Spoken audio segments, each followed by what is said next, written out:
Hi, I'm the author of the Happy Little Garbage Truck picture book and educational system.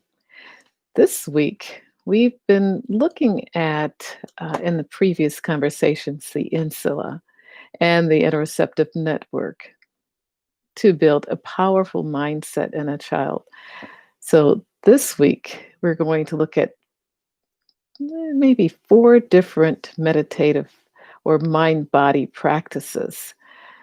So, to begin with, the interoceptive network is truly important, and the insula, which we said was a switch that allows us to switch back and forth between our resting state, which is the default mode network, the um, thinking state, which has to do a lot with our executive functionings, cognitive skills, remembering, just ordering, organizing, and also the salience network, which is our fight or flight, as well as the impetus that gets us started on projects.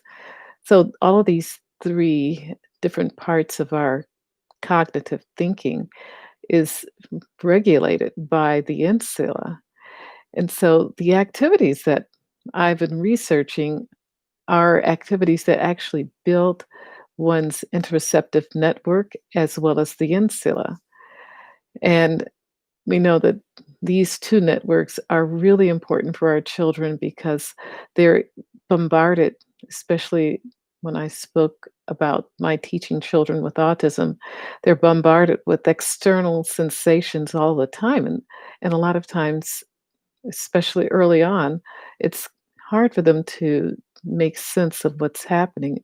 And more importantly, to articulate how they're feeling about things that are happening around them, which actually helps when they're able to articulate about these feelings, helps in building their interpersonal relationships. And that's a part of the insula too, and the interoceptive network. It's the social aspect of our lives. So these two areas of our brain have also been implicated in and play a huge role in attention, intention, and other cognitive functions. So that's why building up of these two areas is so important. And so we're going to look at some of these building up activities, such as meditation, mindfulness, yoga, and Tai Chi. But there are other mind body practices as well. We're just going to focus on these four this week. Well, all of these activities, all of these mind body activities help in the maintenance of self regulation, which is what I found hugely important in staying on this topic for quite a while, as you all know. It's just a wonderful thing for me to find out that self regulation can be taught, and that because of the neuroplasticity of the brain changes over time, and the person is able to gain a lot of these and retain a lot of these skills themselves. And as I look at self esteem, it's feeling good about oneself. And I think a huge factor in that is knowing that one can control one's own behaviors. So, through my research, I found out that meditation has been compared and sometimes mixed in with mindfulness because they have similar outcomes. They both help a person to focus with intention on bodily functions and sensations, and they also redirect the mind when it begins to wander and it becomes distracted. Well, in meditation, which we'll focus on today, I found that there have been many forms of meditation over the years, and the one that was mentioned in the articles that I've been looking at state that there's two broad categories of meditation: um, focused attention and open monitoring. And open monitoring is sometimes referred to mindfulness meditation, and we'll take a look at that a little bit later. So, focused attention meditation. Now, this was pretty interesting to me because We've been talking about this in previous conversations.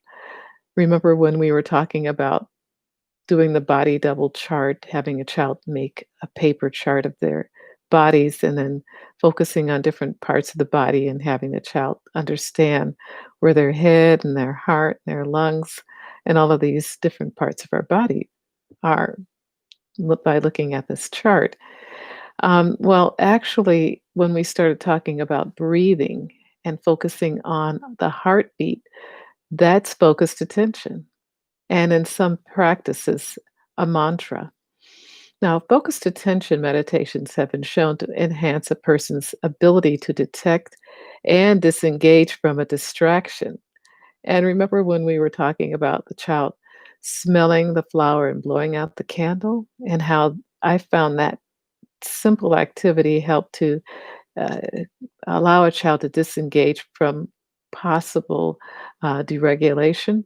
Well, it was the truth that actually is what it was doing. It was redirecting their attention from the thing that was stimulating them, and their attention was on their breathing.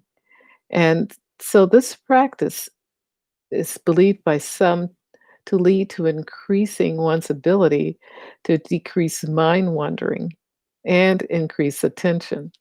So, a simple tool such as meditative focusing our attention on our breathing and our heart rate can make a difference. So, I really highly recommend teaching this tool to our children because it's something that's not only helping them um, surmount and get through a possible event that's causing them to deregulate, but it's also teaching them how to self regulate, which is a huge, huge activity for any child to learn.